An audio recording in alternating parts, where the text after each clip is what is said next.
This figure still remains one of the most mysterious in the history of the Ukrainian Revolution of 1917 to 1921. A controversial and ambiguous figure. This farm worker was probably the only one from among the leaders of revolutionary and counter-revolutionary movements of those times to come from a poor peasant family. Neither was there any other commander among them who not only had no military education but hadn't served a single day in the army. None of the white generals, red commanders, and otamans enjoyed such popularity, respect, and even the love of their subjects as Makhno did, whom they respectfully called father. So who was this person? Why did Nestor Makhno and his mass revolutionary, insurrectionary movement not support the national struggle of Ukrainians for the sovereignty of Ukraine? And why was Ukraine occupied by the Russian Bolsheviks in 1921, despite having such charismatic leaders and powerful potential?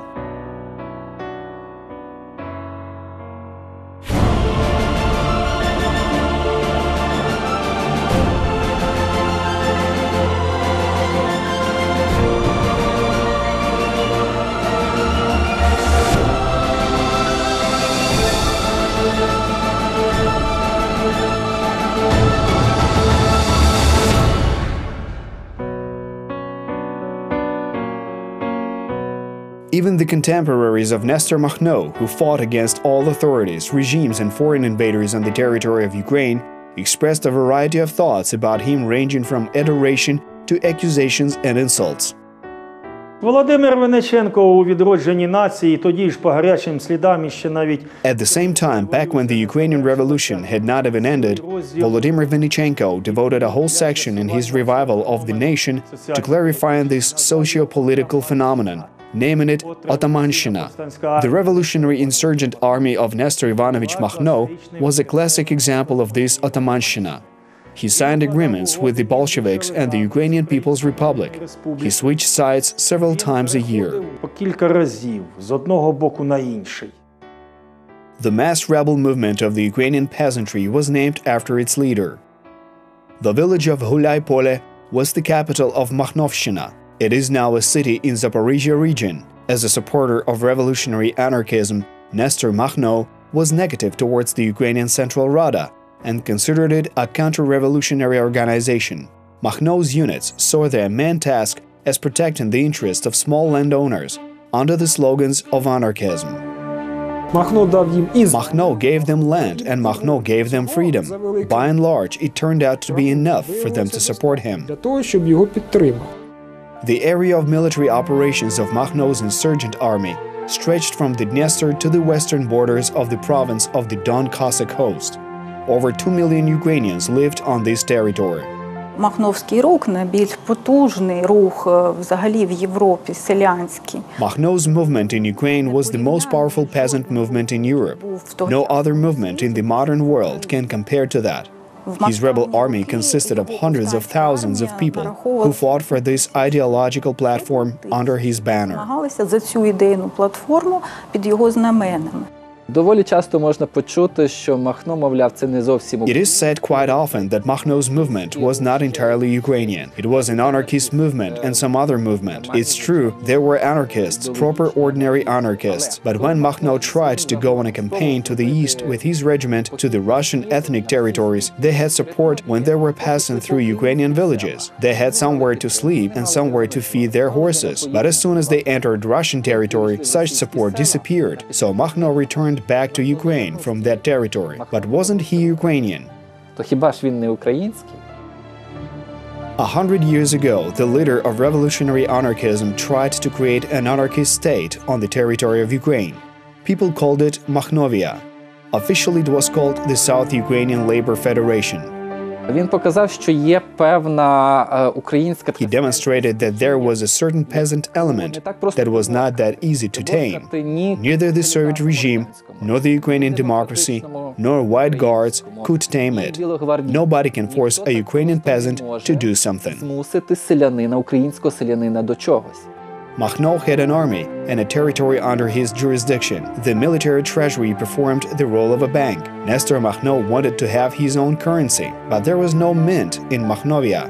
and people used a lot of trophy banknotes, Kerenkas, German marks, UNR karbovancy, Russian rubles. They solved the currency issue in quite a witty way. На всіх банкнотах ставилася розпис. All these banknotes had Makhno's signature and seal on them. His expressions were also often written on them.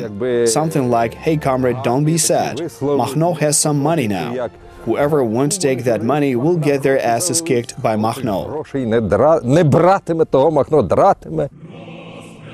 The anthem of the Hulai-Pole Republic was their favorite Cossack song, "Unharness the horses, guys." There was a legislative base, election of commanders, congresses, agreements, and cultural and educational work was carried out. An attempt was even made to reform education. It was the so-called free school. It was separated from the state. The curriculum there was composed of students, parents, and teachers together during a council. Мешканці цих сіл змогли The inhabitants of these villages managed to organize a certain ideal of an anarchic, possibly freedom-loving territory. It can't be called a republic, and it can't be called a state either. It was a way of societal self-organization. It was a civil society that we're building right now. It probably turned out better back then. This method of community existence raised trust. Rumors about that started spreading to nearby villages. People started going there to take a look at how life was there, or those who had no place in their home village, those who were exiled or persecuted. Naturally, they went to a place where life was better. комфортніше. Nestor Makhno's plans to expand his influence to other territories of Ukraine fell apart in spring 1918. After the Brest Peace was signed, Austro-Hungarian and German troops entered the country. They helped the Central Council of the UNR to push the Bolsheviks outside the ethnic borders and strengthen their independence throughout the country. Nestor Makhno was against this policy of the UNR. He was forced to leave Hulai-Pole. Russia became his temporary shelter. In Moscow, Makhno met the leader of the Russian Bolsheviks, Vladimir Ulyanov, aka Lenin, who helped him return to his homeland. In Ukraine, Nestor Makhno started military actions against the Austro-Hungarian and German armies and the government of Hetman Pavlo Skoropadsky. Дуже багато A lot of peasant leaders did not accept Skoropadsky as one of their own. That led to a conflict, as Skoropadsky advocated private ownership of land, while the peasantry was obsessed with the idea of socialism at the time. They wanted to take everything and redistribute it all. It was a popular theory throughout Europe, so you shouldn't assume that this was only in Ukraine. While Skoropadsky advocated the restoration of private property, he was occasionally quite brutal about that.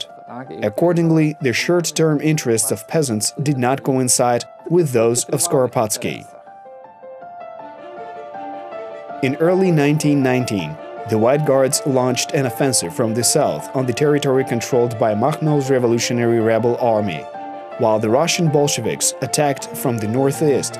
After some consideration, the rebel leaders staked on the Red Army. That temporary alliance enabled Hulai-Pole to be freed from White Guards and to replenish their arsenal. Most of all, the Makhnovists were inspired by the promise made by the Bolsheviks to recognize the autonomy of the Hulai-Pole Republic, which didn't happen in the end. Makhno became an ally of the Red Army and stopped this friendship twice. He was promoted to the rank of commander and awarded the Order of the Red Flag. However, having used Makhno's army in the fight against Denikin, the Bolsheviks decided to take care of him, since Makhnovshchina contradicted the Marxist theory of the class struggle as a social phenomenon. Makhno was declared the most dangerous enemy of Soviet power. In late 1919, early 1920, parts of the Red Army began fighting Makhno's units. There were at least 3 attempts to assassinate Nestor Makhno, although he managed to avoid death every time thanks to accurate counterintelligence reports and fine knowledge of the psychology of his opponents. Left isolated and without military allies, Nestor Makhno started moving closer to the Directorate of the Ukrainian People's Republic. On September 20, 1919, an agreement was signed between Simon Petlura and Nestor Makhno at Jmerenka station near Vinnytsia. The sides pledged to create a united front against a common enemy. In the event of victory, the UNR was obliged to give Makhnovists an autonomous territory for building the so-called Free Soviet State. Petlura was, after all, a social democrat. He also allegedly wanted to create a completely non-capitalist state with great social guarantees and the complete distribution of land. Basically, many things that Makhno also wanted. According to historians, the agreement between Makhno and Petlura could have been the first step towards rapprochement, but the Makhnovists apparently overestimated their possibilities. One after another, victories over Denikin's volunteer army made them believe that they could come to the aid of all working people of Ukraine on their own, without the help of other political forces. This approach left no place on the map of Ukraine for the UNR. A year later, Makhno left the alliance with Petlura and approached the Russian Bolsheviks once again. This time they used the rebel army to liberate Crimea from the troops of White Army General Wrangel. In November 1920, when the peninsula was liberated, the Soviet command began to suddenly exterminate Makhno's units and so breaking the agreement. Вони в усіх бачили своїх політичних опонентів. Це була правда. They saw everyone as their political opponents, that is true. Basically, in the country of councils, everyone was the opponent of the Bolshevik regime. Ukraine was a plentiful source of political ideas and powerful leaders. Makhno alone was worth a lot. Дуже потужних. Один Махно чого коштував. The most combat-ready part of the insurgent army was destroyed. Nestor Makhno and the remains of his army were forced to fight fierce, exhausting battles all over the south of Ukraine until August 1921. But the Bolsheviks defeated Makhno neither with guns nor the poisonous gas that they used against the Tambov rebellion in 1921, nor planes or armored vehicles. The Bolsheviks disarmed Makhno with the new economic policy. They promised to abandon the nonsense of military communism, overproduction, and communes, and promised to allow free labor on the land. Peasants believed that and began handing over their weapons. Вже 4 роки війни селянська, до того ще 3 роки. By that time, the peasant war was 4 years old. Before that, there were 3 years of the First World War. The state had been at war for 7 years. War was everywhere. There was something going on in every village. It broke people, and they didn't have the energy they used to have. People are people. They trust other people. So they trusted the Bolsheviks. They surrendered and handed over their weapons. And the revenge of the Soviet authorities was cruel. Maybe the peasants had been thinking about how they refused to fight 12 years earlier, as they lay down in their empty yards where nothing edible was left after searches and requisitions. They condemned their families and themselves to the worst of all deaths, death by starvation.